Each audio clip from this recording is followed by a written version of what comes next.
Salut tout le monde, bienvenue sur ma chaîne Lorenzo High Tech. Aujourd'hui on va parler d'un super smartphone à bas prix. C'est la marque Xiaomi. Ils ont annoncé il y a quelques semaines le Redmi Note 8T. On est sur un entrée milieu de gamme, il est vraiment intéressant, je vais vous le présenter en vidéo.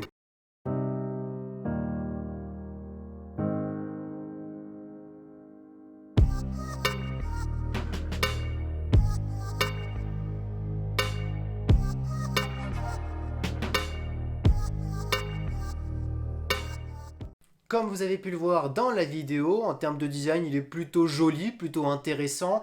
On est sur un design classique. Bon, bien entendu, on n'a pas un écran qui est complètement borderless, mais ce qui est tout à fait normal hein, pour son prix. Je ne vais pas dire tout de suite son prix, je vais le dire à la fin. Commençons par les caractéristiques. Tout d'abord, nous avons un écran de 6,3 pouces, donc une taille qui reste une taille moyenne. On est sur une dalle IPS. En termes de définition, on est sur du 2340 sur 1080. En termes de photos, alors nous avons 4 capteurs. Nous avons un capteur de 48 millions de pixels qui est un capteur principal. On a aussi notamment un ultra grand angle. Donc ça c'est vraiment intéressant parce que pour son prix, alors je vais pas le dire tout de suite, je vais le dire à la fin, mais pour un entrée milieu de gamme, avoir un ultra grand angle c'est vraiment pas mal.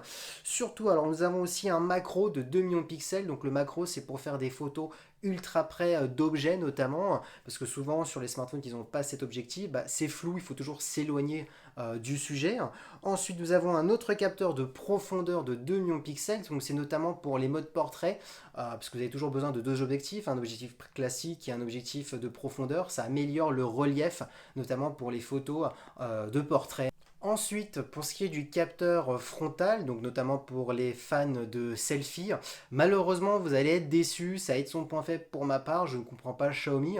On est sur un capteur de 3 millions de pixels, alors vous allez me dire les pixels ça ne veut rien dire, mais quand même la 3 c'est très peu, et notamment on voit, j'ai vu pas mal de photos de test où il y a le logiciel de Xiaomi qui lisse énormément la photo pour éviter les bruits. Donc les bruits, pour les gens qui ne savent pas, c'est les petits pixels, les petits points qu'on retrouve sur la photo. Donc du coup le logiciel lisse énormément et du coup ça se voit trop. Et pour ma part, je suis un peu quand même déçu pour tout ce qui est de la photo frontale. Passons maintenant à l'OS. Donc pour l'OS, ça ne change pas, on est toujours sur de l'Android, Android 9, bien entendu avec la surcouche de Xiaomi qui est la surcouche MIUI 10, donc la dernière version finale pour l'instant de Xiaomi. Ensuite, en termes de mémoire, vous avez du 32, 64 ou 128, donc c'est la mémoire interne. Bien entendu, ce qui est intéressant avec Xiaomi, et c'est dans pas mal de smartphones chez eux, c'est que vous avez la possibilité d'étendre la mémoire avec une carte micro SD jusqu'à 256. Pour ce qui est de la RAM, ce smartphone tourne sur 3 Go de RAM ou 4 Go, donc c'est selon le stockage que vous prenez. Plus vous prenez le stockage, plus la RAM est élevée, ça suit ensemble. Ensuite, pour ce qui est du processeur, on est sur le Snapdragon 665, donc qui est un bon processeur, milieu de gamme. Alors un peu déçu quand même de Xiaomi, parce qu'on a l'habitude d'avoir des plus gros processeurs en termes de prix.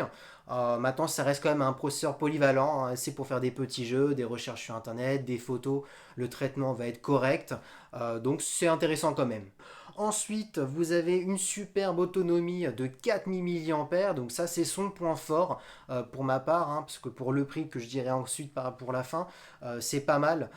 4000 mAh. Par contre, dommage, bon, pas de recharge sans fil, bon, ce qui est normal, pas de recharge rapide notamment. Par contre, vous avez aussi, j'ai oublié de dire, le NFC, donc ça c'est intéressant parce que il y a très peu de smartphones Xiaomi en entrée milieu de gamme qui ont le NFC. C'était souvent les hauts de gamme qui avaient le NFC. Ensuite, en termes de sécurité, on a un capteur d'empreinte au dos, par contre, pas sous l'écran parce que ça coûte extrêmement cher.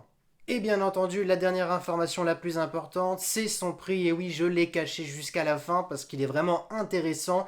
Vous avez, alors si on fait un petit bilan, vous avez un écran LCD, alors pas un AMOLED, mais sur une résolution de 2340 sur 1080. On est sur du 3 ou 4 Go de RAM en termes de puissance. Le processeur, c'est le Snapdragon 665 qui est un bon processeur milieu de gamme, avec aussi une extension de mémoire jusqu'à 256, faut pas oublier. Vous avez une batterie de 4000 mAh, donc une bonne autonomie. Android 9 avec la surcouche MIUI 10, donc on est sur les dernières versions d'OS. pour seulement 199,99 €. Donc oui, à partir de 200 €, c'est vraiment intéressant.